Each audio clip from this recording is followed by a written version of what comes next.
Uh, you know, like I said, starstruck for me was golfers. Always has been golfers. I love the game of golf. It's given me so much over the last 10 years. And a guy that I think does a pretty darn good job. You know, towing the line, going over the line, talking about every possible aspect of the PGA Tour and what's going on in it right now. Brandel Chamblee of the Golf Channel, lead studio analyst, is joining us right now. Brandel, how are you doing today? I'm great. Thanks, Ryan. Nice to join you. How are you doing? I'm doing really well. Caught your performance during the U.S. Open down at Pinehurst. Thought it was exceptional. What a great tournament to watch it play out that way. I held off a week because I thought on Father's Day I'd be able to watch it.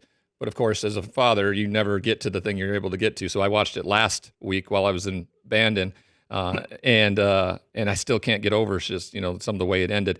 What were your biggest takeaways from that weekend at Pinehurst? Rory, every advantage, 2-stroke lead, and then to lose it with the putts that he hadn't missed in any time like that to lose to Bryson. I think the biggest takeaway really was just how spoiled I think we all were as a golf audience, getting treated to a back and forth like that between two just megastars throwing haymaker after haymaker. For Bryson, it was these wonderful recoveries, from the native areas. There's never been anybody. You go back to 1980, that's the earliest data that you can find on the U.S. Open. Nobody's ever won a U.S. Open that poorly ranked in driving accuracy. Nobody. So to see him recover from those native areas and those great scrambles around the green, it reminded me a bit of Seve or Tiger. And then with Rory, who was the opposite, he was just driving the ass out of it. It was amazing to watch. But, the heartbreak of Rory and the I don't know even what you call it. It's just the charisma of Bryson, seeing that go back and forth, because there's a huge section of golf that pulls for Rory. I mean, it's well known in the golf industry. There's really only a few people that move the needle in golf. Tiger, but Tiger doesn't play much anymore. When he does, he struggles. Rory, and that's kind of it. It was Jordan Spieth for a while, and it was Mickelson for a while. But now I think watching this emergent superstar in Bryson DeChambeau, who's now become more energetic and effusive with the audience, and to see that play out, I think was just a real treat. That was the overall take, at least that I had. I haven't watched much golf, I'll be honest with you, over the last 2 years, ever since all the LIV and PGA Tour stuff has gone on. It's been hard for me to watch, to be honest. I sat down and watched that weekend. You're exactly right. The question I want to ask you around Scottie Scheffler and the year he's having, which is exceptional, but you just talked about a player in Bryson DeChambeau that he doesn't get to go up head to head except for maybe 4 times a year. How do you quantify the season Scottie Scheffler is having on the PGA Tour? Because it's historical, yet it may not be necessarily against the greatest competition in the world week in, week out.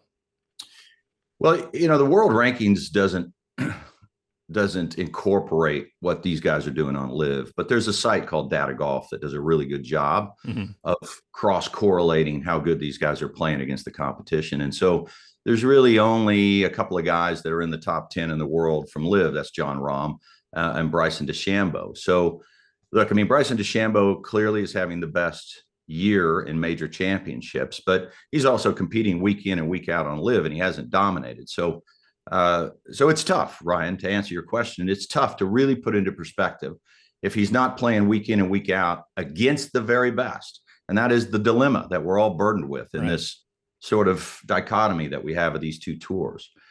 But having said that, if you take Tiger out of the equation, because you can't compare Tiger to Scottie Scheffler any more than you could compare Usain Bolt to Tyson Gay. Right. Like Tiger, even what Scottie's doing right now, Tiger was light years ahead of what Scottie's doing. So you take Tiger out of it, and he's in another category of Hogan and Nicklaus. The last time we saw a golfer like this globally, from a data perspective, was Tom Watson. Rory didn't play the type of golf that Scottie's playing right now. He came close. Brooks Koepka, Dustin Johnson, Jordan Spieth, Jason Day, Justin Thomas, they didn't play the golf that Scottie Scheffler's playing right now. It's the best golf that we've seen since Tiger Woods. Now, tee to green, what we're seeing with Scottie Scheffler is very much like Tiger Woods. Very much. I never thought I'd see that again. But the difference is that Tiger was just as good a putter as he was at every other aspect of the game. You couldn't make Tiger up. You just couldn't make him up. And Scottie Scheffler is not. He's just not that good a putter. I remember hearing Paul Azinger say when Tiger missed that, what was it, like a 8-footer on 17 at Pinehurst the year that Payne Stewart won. It was the last, inside 10-footer that Tiger would miss for like the next decade. And that's, to your point, the putting is what set him apart, because he could do anything you can imagine from tee to green, and then he would be able to get it up and down. The Scottie Scheffler's demeanor on the golf course, I think there's that kind of a smooth Texan, slow walking into the bar mindset. How does that effectively help him on the golf course? Because it serves him seemingly very well, especially when something like at the Memorial happens and he throws in a triple bogey there out of nowhere and then comes back and still wins the tournament.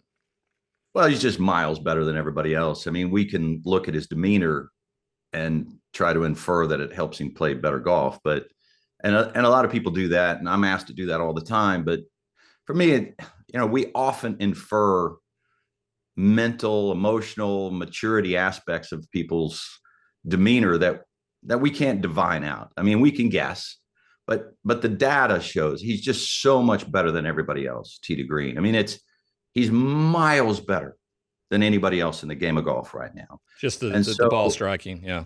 Yeah, the ball striking. I mean, Tiger Woods was as animated up and down and all over the map as Scottie is even keeled. Scottie reminds me, he's his faith is very important to him. He's a very religious man. So he reminds me a lot of, now this is going back, if you're not a golf geek, you may not remember this name, but Byron Nelson.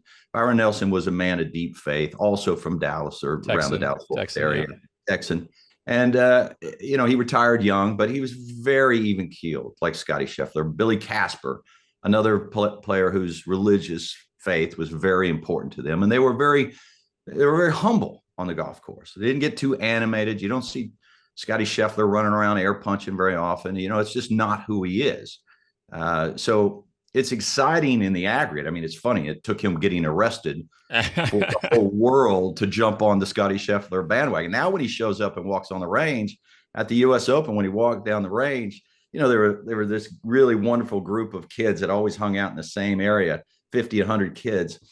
And every day they would just chant, Scottie, Scottie, Scottie. It's like the whole world became, and the way he handled that with such grace, I think really enamored him with a lot of people. Yeah, he certainly did do that. Before I get you out of here, we're speaking with Brandel Chamblee from Golf Channel, lead studio analyst as well as NBC Sports. The LIV golf aspect of things, about 2 years ago, of course, you've been a staunch advocate for the PGA Tour. Sometimes the controversy has blown up into something bigger. One of my biggest takeaways from all this, and I think it's what pushed me away from it all, was what the PGA Tour decided to trot out there in terms of making Rory and Tiger kind of the face of this.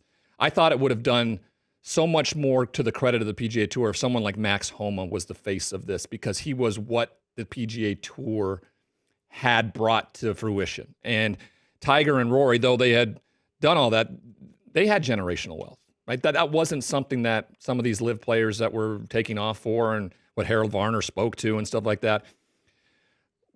Why has this conversation about money and who's giving the money and what this is all, how has this divided because the golfing fan for me is right down the line. I love golf. Like I want to go spend 5 hours. I'll play 36 if you want to go and do that.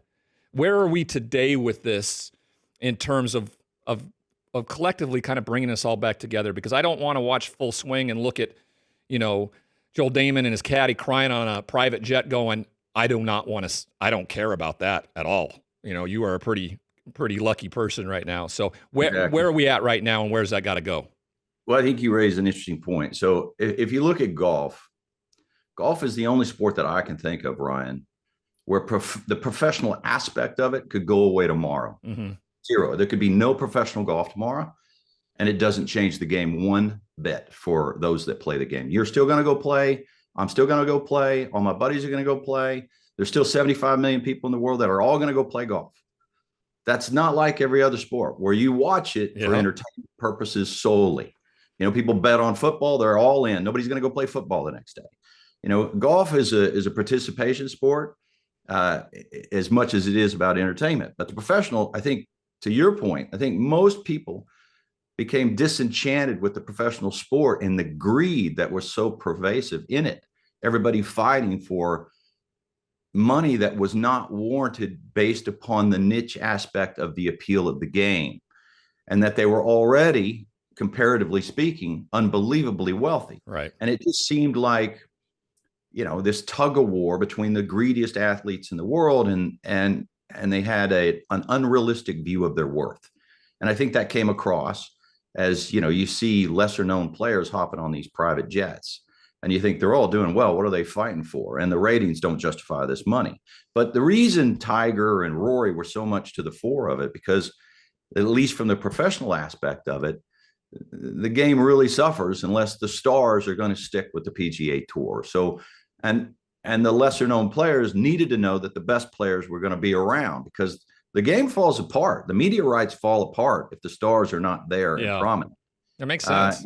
And the PGA Tour, I think, has done you know, thanks to Rory, thanks to Tiger, you know, I think people follow suit. They're leaders. They're the two biggest voices in the game, Rory and Tiger.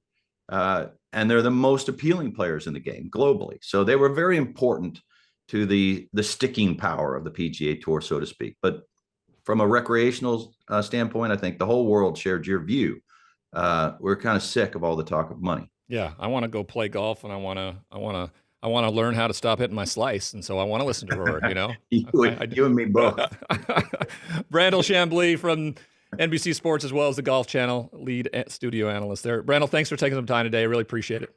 Nice talking to you, Ryan. See you down the road somewhere. Yes, sir. Brandel Chamblee, Golf Channel